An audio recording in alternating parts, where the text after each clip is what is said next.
విశాఖపట్నం కేంద్రంగా ఎన్నో ఏళ్ల నిరీక్షణకు తెరదించుతూ దక్షిణ కోస్తా రైల్వే జోన్ కార్యరూపం దాల్చుతోంది. 2025 జూన్ 1వ తేదీ నుంచి ఈ కొత్త జోన్ అధికారికంగా అమల్లోకి వస్తుందని కేంద్ర రైల్వే మంత్రి అశ్విని వైష్ణవ్ ప్రకటించడంతో ఉత్తరాంధ్ర సహా ఏపీ ప్రజల్లో కొత్త ఆశలు చిగురించాయి. రాష్ట్ర విభజన హామీలో అత్యంత కీలకమైన ఈ ప్రాజెక్ట్ ఇప్పుడు శంకుస్థాపన దశను దాటి కార్యకలాపాలను ప్రారంభించడానికి సిద్ధమవుతోంది. 2019లో ప్రకటించినప్పటికీ సాంకేతిక కారణాలు, గెజిట్ నోటిఫికేషన్ జాప్యం వల్ల ఈ జోన్ ఏర్పాట్లు ఆలస్యం అవుతూ వచ్చింది. అయితే 2025 జనవరి 8న ప్రధానమంత్రి నరేంద్ర మోడీ చేతుల మీదుగా విశాఖలో జోన్ కార్యాలయానికి శంకుస్థాపన జరగడం ఒక కీలక మలుపు. తాజాగా విశాఖ పర్యటనలో మంత్రి అశ్విని వైష్ణవ్ జూన్ 1వ తేదీన డెడ్ లైన్ గా ప్రకటించడంతో రైల్వే వర్గాల్లో కదలిక వచ్చింది. ప్రస్తుతం విశాఖలోని విఎంఆర్డీఏ భవనంలో తాత్కాలికంగా జీఎం కార్యాలయం ఏర్పాటవగా ముడసర్లోవలో శాశ్వత భవన నిర్మాణం వేగంగా సాగుతోంది. జోన్ ఏర్పాటు ఖరారైన కొత్త వలస కిరండోల్ విషయంలో మాత్రం సందిగ్ధత కొనసాగుతోంది. ఈ లైన్ కు ఉన్న ఆర్థిక ప్రాముఖ్యత దృష్ట్యా దీనికి దక్షిణ కోస్తా జోన్లుగా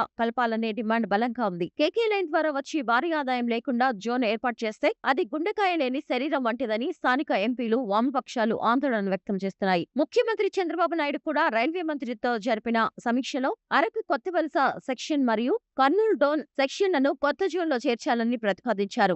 ఏపీ పరిధిలోని 12 రైల్వే స్టేషన్లో కేకే లైన్ ఉన్నందున కనీసం అరకు వరకైనా జోన్ పరిధిలోకి తీసుకురావాలని ఈ ప్రాంత వాసులు కోరుతున్నారు. అయితే కొత్త జోన్ ఏర్పాటులో ఉద్యోగుల సర్దుబాటు ప్రక్రియ అత్యంత క్లిష్టంగా మారింది. జోన్ వ్యాప్తంగా దాదాపు 17,000 మంది సిబ్బంది అవసరం కాగా విశాఖ జీఎం కార్యాలయానికి 1,200 మంది అవసరమని అంచనా. ఇప్పటికే 959 మంది బదిలీకి ఆమోదం లభించింది. ప్రస్తుతం రాయగడ, కుర్తా డివిజన్లలో పనిచేస్తున్న వేలాది మంది తెలుగు ఉద్యోగులు విశాఖ జోన్లోకి వచ్చేందుకు ఆసక్తి చూపుతున్నారు. విజయవాడ, గుంటూరు, గుంతకల్, విశాఖపట్నం డివిజన్లతో కూడిన ఈ జోన్ ఏపీ రవాణా రంగంలో విప్లవాత్మక మార్పులు తీసుకొస్తుందని భావిస్తున్నారు. అయితే ఆదాయపరంగా ఉన్న కేకే లైన్ విలీనం, ఉద్యోగుల భద్రతపై కేంద్రం తీసుకోబోయే తుది నిర్ణయంపైనే ఈ జోన్ పూర్తిస్థాయి విజయం ఆధారపడి ఉంది. జూన్ 1న విడుదలయ్యే గెజిట్ నోటిఫికేషన్లో ఈ ప్రశ్నలన్నింటికీ సమాధానం దొరుకుతుందని ఆశిద్దాం.